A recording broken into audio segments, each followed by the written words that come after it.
Hey there, fellow maker, welcome down to the shop. Bill here, and today I'm going to show you some experimenting I did casting epoxy pieces out of silicone molds. Most of my experience casting things out of silicone molds has been with urethane plastics. Usually I'll just fill a mold up with the liquid resin, cure solid, you've got a solid piece, or I'll put a little bit of resin in, say a mask mold, slush it around, coat the inside, and get a thin shell. So why would we do it out of epoxy? Well, I saw my pal Harrison recently made a 6-foot long sword. He cast it out of a silicone mold and it weighed like 2 pounds. Which is crazy for such a gigantic sword. Now, if I had a huge silicone mold like he did and I just filled it up with urethane resin, it would be crazy heavy and kind of brittle. It would also be super expensive, a ton of material. So what he did was he brushed in a couple layers of epoxy, he backed that up with some fiberglass cloth, and then he closed the whole thing shut and backfilled the entire thing with an expanding foam. This meant the sword was big, lightweight, and durable. So I did some experiments to try and figure out the materials and techniques for myself. Of course, I did smaller scale so that I didn't blow a ton of material while I was doing my experimenting. However, the real benefit for this technique is casting giant things like my huge District 9 gun, which when I cast this nearly solid, weighed about 17 pounds, which was a lot to carry around at Comic-Con. My first test was with an old mold. This is the N7 Eagle pistol from Mass Effect 3. I made this 6 years ago. It's not a really great mold, but I figured it'd be a fun thing to give it a try.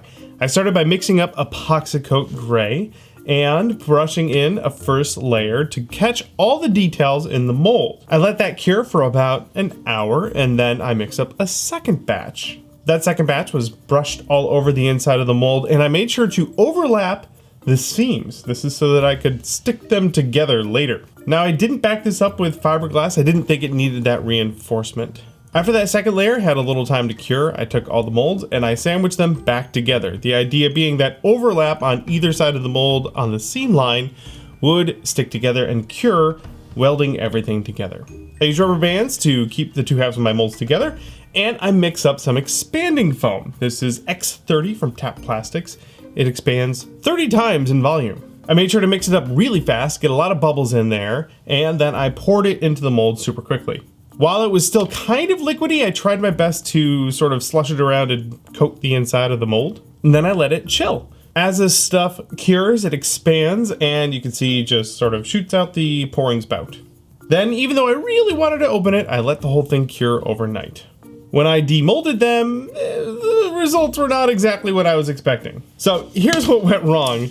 The mold was backed up with foam core. I should have used something like wood, a little more rigid. You can see that it actually bowed out quite a bit from the expanding foam. I think another thing is that this is X30. I don't think I needed foam that expanded quite that much. You underestimate how much that expansion, how much force that expansion pushes out on the mold.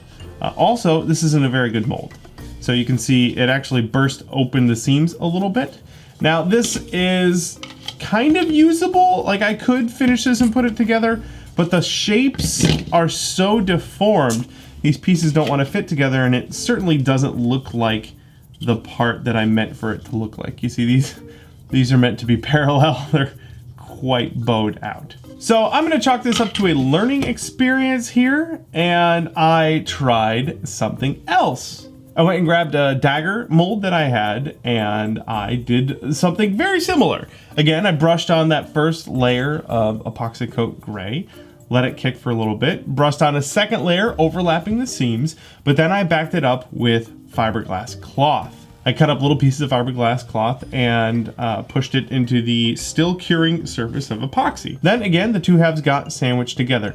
But in this case, I did not put any expanding foam in it. I didn't think this small piece needed it, and I figured if I needed to add expanding foam, I could do it after I pulled it out of the mold. And sure enough, here are the results, and they are quite good. This thing is crazy, crazy light. Now, of course, it doesn't need to be. It's a really small piece, but it is super light and it feels really durable. I can tell by shining a light through it, there are a couple of spots that are a little bit thin, but again, for this piece, I think that's okay. Now, I haven't done much with this epoxy before, but I can say that I really like how it sands. It is a little brittle, but that means that it sands very nicely. Now, there is the pouring spout on the end here. Again, if I wanted to fill that with expanding foam, I totally could. But also, I would need to cap this. Now, the Dagger in the anime that this is from has a piece of metal coming out the back of it, so I could just cover this with a piece of styrene, poke some holes in it, bend a piece of metal, and finish it off that way. And it would be pretty great. Of course, for this guy and that particular mold, it makes a lot more sense to just fill it up with liquid urethane and let it cure solid. But this was a really good proof of concept. So there you go, a little bit of experimenting with epoxy and silicone molds. I'm looking forward to a good excuse to try this out on a bigger piece. Maybe I'll get really brave and try and cast that District 9 rifle in epoxy. Anyway, this was super fun to try out. I happen to have all the materials on hand, so it was worth giving it a go, and I learned an awful lot. Hopefully you learned something too. Hey, thanks for checking out the video. If you have any questions about this particular technique or these materials, let me know down in the comments. Also, as always, all of the materials and tools that I use are linked down in the description. That's all I got for you today. Thank you again so much for watching, and I will see you in the next build. Hey, thanks for watching. If you're new to the channel, please subscribe so you don't miss any of our new weekly prop and costume tutorial videos. For more goodies, head over to our website where you'll find blueprints, tutorial books, articles, and more. We also have a second channel for our Q&A show and extra behind the scenes videos. Thanks again and happy crafting.